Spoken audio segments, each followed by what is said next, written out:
Je crois qu'on ne s'attend pas forcément à ce type de score. Je crois qu'on les espère très fort. 14,05% des inscrits.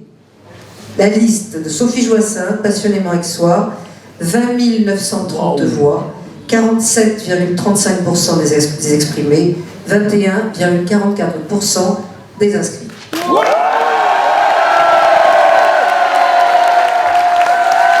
C'est le deuxième tour de l'élection municipale où ma liste a eu l'honneur de remporter en quadrangulaire, donc 47,35% des suffrages. Première réaction, soulagement, bonheur, fierté et ça nous engage. Donc maintenant on va travailler au service des Aixois et ça c'est une belle motivation. D'abord je suis très heureux que Madame Joissin Sophie ait été réélue même je dirais, et cette fois sans contestation possible.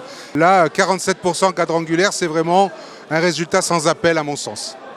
Je suis satisfait de la victoire de Sophie Joissin, mais j'ai une amertume. L'amertume, c'est ce taux de participation qui est beaucoup trop bas. On peut se poser la question, mais comment se fait-il que les gens n'aillent pas voter pour une municipalité, pour leur maire, pour leurs conseillers municipaux, pour leurs adjoints, qu'ils vont dès demain aller rencontrer, parce que l'élection municipale, c'est l'élection de proximité, des gens qu'ils vont croiser dans la rue. Le dernier bureau que j'ai fait, c'était au Jas de Bouffan, où à 17h30, il y avait eu à peine 30% de participation. Je dois lire aussi la liste des conseillers municipaux, des élus ce soir. 41 postes pour la liste passionnément aixois. Oui.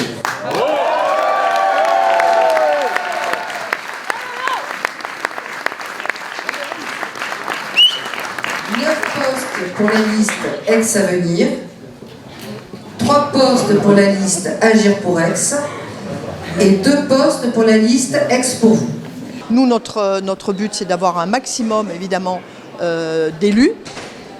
Quand on a un conseil municipal fort, c'est important aussi, pour pouvoir travailler sereinement, pour pouvoir avoir une majorité. Il faut qu'on ait un chiffre très important. Merci aux militants, aux colleurs, aux tracteurs, qui ont fait un travail formidable. Vraiment. Ah, mais ils ont été formidables. Là, je dois dire que j'ai une équipe très belle.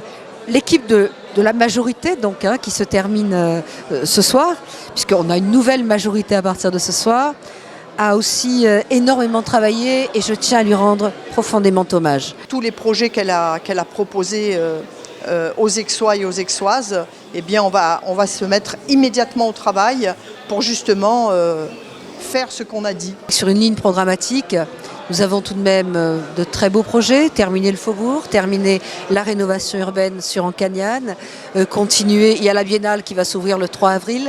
Je pense que pendant 5 ans, on a beaucoup travaillé et aujourd'hui, on va prolonger cet effort.